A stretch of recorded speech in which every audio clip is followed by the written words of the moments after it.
علیہ السلام ایک مرتبہ بیٹھے تو صحابہ بھی چاروں طرف حضور علیہ السلام کے چہرے اقدس کو دیکھ رہے ہیں اور حضور علیہ السلام سے علم دین حاصل کر رہے ہیں. تو حضور علیہ السلام نے فرمایا کہ پرائی عورت کی طرف نظر کرنا یہ کیا ہے؟ ناجائز ہے، حرام ہے.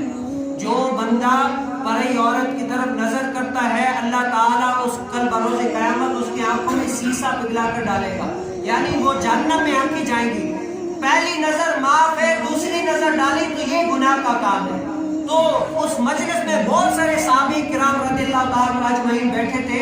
تو ایک صحابی کو حضور علیہ السلام نے کیا فرمایا کہ جاؤ میرا فلاں کام کر کے آؤ. تو وہ صحابی کیا کرتے؟ راستے سے نکلتے ہوئے جا رہے تو ایک عورت پر نظر پڑ گئی. پہلی نظر پڑ گئی معاف ہے، دوسری نظر جب پڑ گئی نا تب اس کے دل میں آئی وہ حضور علیہ السلام کی بات کہ یار میرے نبی نے تو مجھے منع کیا تھا، میں نے تو اپنے نبی کے ساتھ خیانت کر دی. جب یہ نبی کی بات یاد آئی نا کہتے ہیں کہ زاروں قطار روئے، ایسا تو روئے. پھر یہی پر بس نہیں کیا، گھر نہیں گئے، حضور علیہ السلام کی طرف نہیں گئے، جنگلوں کی طرف وہاں پر چلے گئے اور رونے لگے. کہتے ہیں کہ درختوں کے نیچے زاروں قطار رونے لگے اور یہ رب تعالیٰ سے دعائیں مانگنے لگے، اے اللہ مجھے معاف فرما، میں نے اپنے نبی کے ساتھ خیانت کر دی. کیا کی؟ اس عورت کو دوسری مرتبہ دیکھا. آج ہم کتنا گناہ کرتے ہیں عورت کی طرف. آج تو ہمارے بچوں کے موبائل کے اوپر پروفائل پر عورتوں کی گندی گندی تصویریں ہوتی ہیں.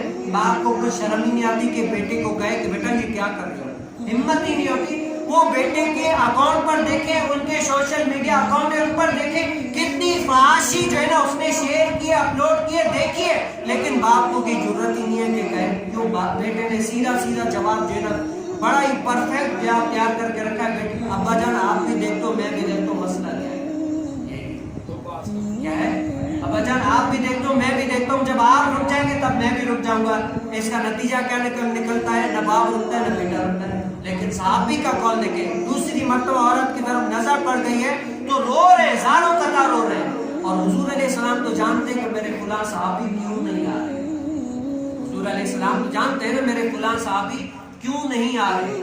تو حضور علیہ السلام نے توجہ نہیں دی تو اللہ تعالیٰ نے وحی فرما دی. جبرائیل علیہ السلام آ گئے، یا رسول اللہ فلاں آپ کا صحابی وہ جنگلوں میں زاروں قطار رو رہا ہے، ان سے ایک گناہ ہو گیا، زرزد ہو گیا، لیکن رب کی طرف سے اس نے ایسی تو معافی مانگی ہے، ایسی تو توبہ کی ہے کہ رب کو اس کی توبہ بڑی پسند آ گئی ہے.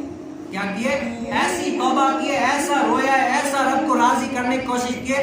رب نے تو اس کو اتنا پسند کیا ہے، اے محبوب آپ اس کو بلا کر یہ خوشخبری دے کہ رب نے آپ کو معاف فرما دیا ہے. تو حضرت سیدنا علی المرتضیٰ اس کے پاس جاتے ہیں، اے صحابی چلو تمہیں حضور علیہ السلام بلا رہے ہیں. تو وہ پہلے سے ڈر گئے کہ حضور علیہ السلام پتہ نہیں مجھے سزا دے یا ناراض ہو. کہا کہ کیوں بلائے؟ کہا کہ بس بتا دیے چلو.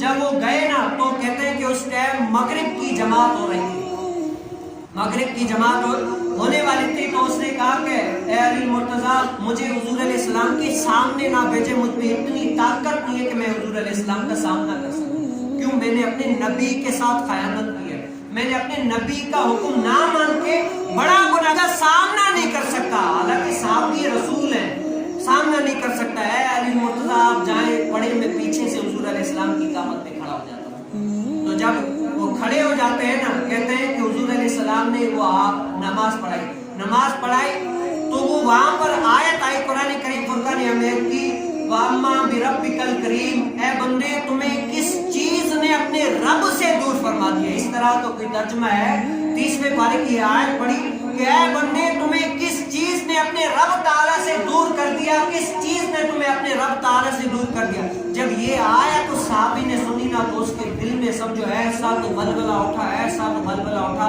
کہتے ہیں کہ اس نماز چل رہی تھی اس دوران وہ بے ہوش ہو گئے. جب بے ہوش ہو گئے صحابہ کرام رضی اللہ تعالیٰ اجمعین نے کیا کیا؟ اس کو گھر میں لے کر گئے. بڑا ہوش میں لانے کی کوشش کی لیکن نہیں آئے. جب حضور علیہ السلام نے نماز ختم کی نا، نماز ختم کر کے پوچھا کہ بتاؤ میرا فلاں صحابی کہاں ہے.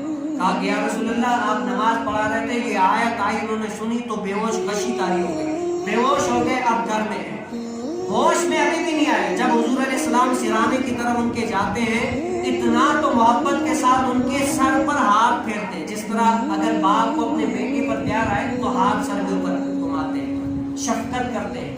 تو صحابی کے سر کے اوپر ہاتھ پھیر کے اس کا